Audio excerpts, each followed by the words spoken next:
Mox Field, where all the decks for this week are. But essentially, we are going to be seeing Tron Classic against Rakdos Evoke. Could you set the stage for us, Ari, on how this matchup plays out?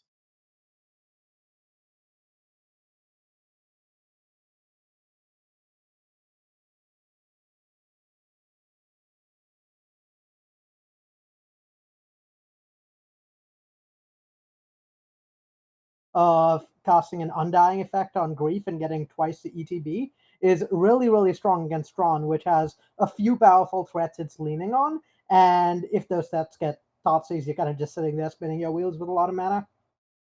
Yeah, no, indeed. And by the way, so you were presenting this, right? That essentially Rakdos here having the edge. And we see one of the reasons for that edge, right? You have the Dottie Voidwalker plus Grief combination. Which not necessarily as great in that many matchups, I guess, because the Dottie Voidwalker would be answered, but Tron has very little disruption.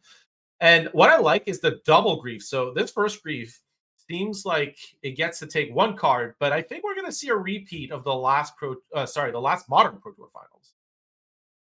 Yeah, Ulamog on turn 3, pretty hard for Tron to beat, I'd say. Cedric is like, oh, I got a chance to this, but no, you don't.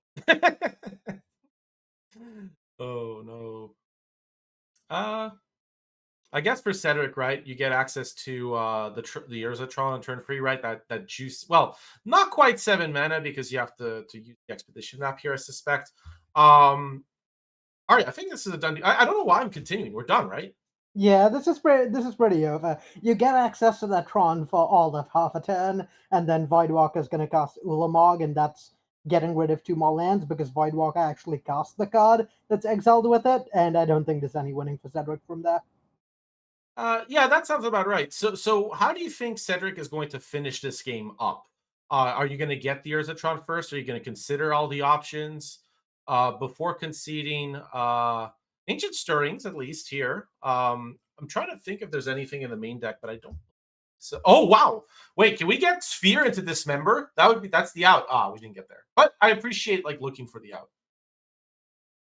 Yeah, that's really sharp play by Cedric, figuring out the one line where he actually doesn't die on the spot. So, well played trying to find that line. It's a shame it didn't work out. And it's important, right? Like your outs are thin, but there's it's infinitely better than 0%. Yeah, particularly when you're playing against really strong players like this, when it's like these intense high stakes matches with some of the best players in the world, it's like every percentage really matters. So every time you take one of those lines, I mean, those things add up over the course of tournaments like this. No, for sure. And we see this. So here, what we're seeing is the player sideboarding. So I think on the Tron slot, not a lot happening just because, well, Karn takes a lot of that sideboard.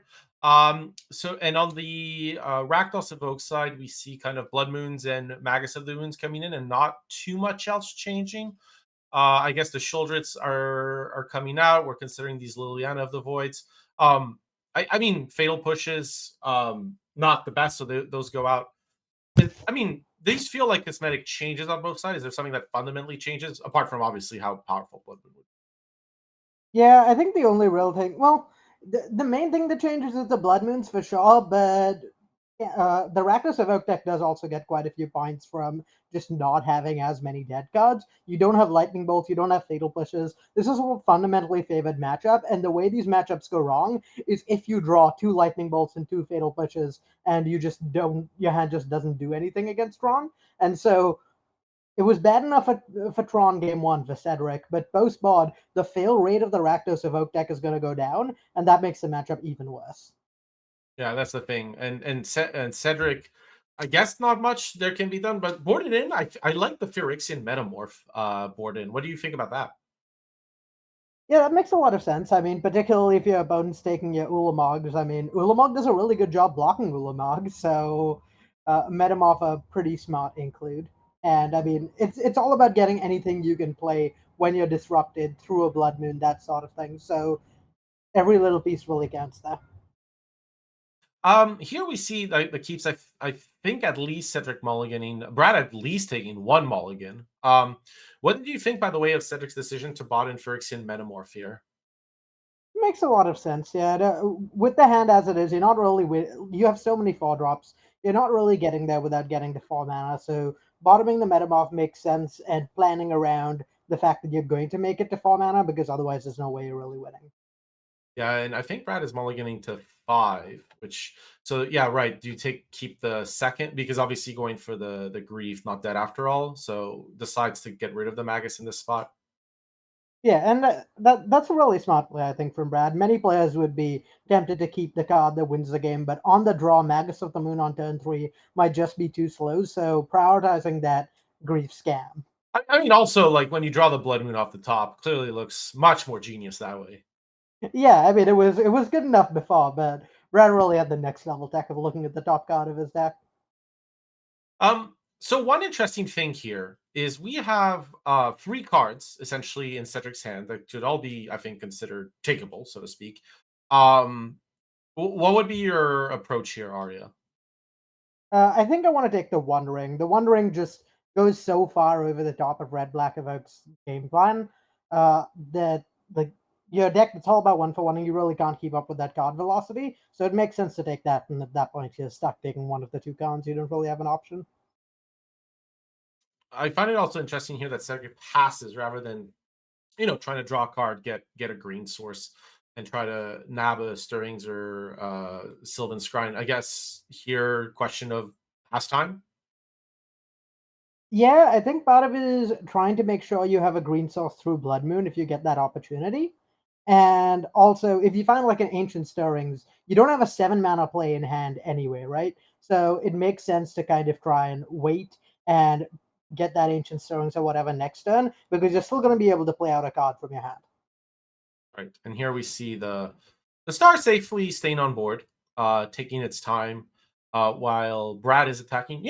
Chunks of 4, they go pretty fast. And one thing I am appreciating, unlike our match, is that they're going straight to the point. Look at those beautiful low latency clocks right there. We're still at above 20 minutes each. So apologies as well to the people who had to kind of watch us go the whole distance on the clock, whereas Brad and Cedric are getting business done here.